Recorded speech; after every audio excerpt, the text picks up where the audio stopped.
আসসালামু আলাইকুম। আমি মোহাম্মদ মামুনুর রশিদ, বঙ্গবন্ধু হল, ঢাকা বিশ্ববিদ্যালয় থেকে বলছি। দেশের এই সংকটময় পরিস্থিতিতে সকল মানুষের প্রতি আমার অনুরোধ রইল, দয়া করে আপনারা সবাই বন্যায় কবলিত মানুষের পাশে দাঁড়ান। যে যা পারেন তা দিয়ে সহযোগিতা করুন। শুকনা খাবার থেকে শুরু করে আপনার অব্যবহৃত পোশাকগুলো দিয়ে দিতে পারেন।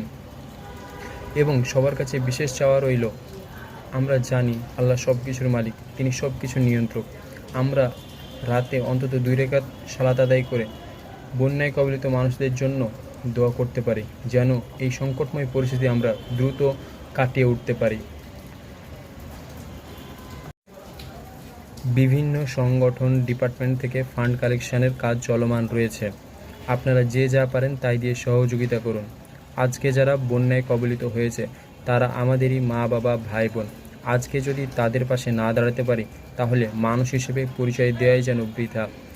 আমরা সকলেই জানি একতাই বল, তাই সকলেই এগিয়ে আসি। আমরা দেশের সকল প্রকার সংকটময় পরিস্থিতি কাটিয়ে উঠব ইনশাল্লাহ। আল্লাহ আমাদের সকল প্রকার সাহায্য করবে ইনশাল্লাহ। ধন্যবাদ সবাইকে। আসসালামু আলাইকুম।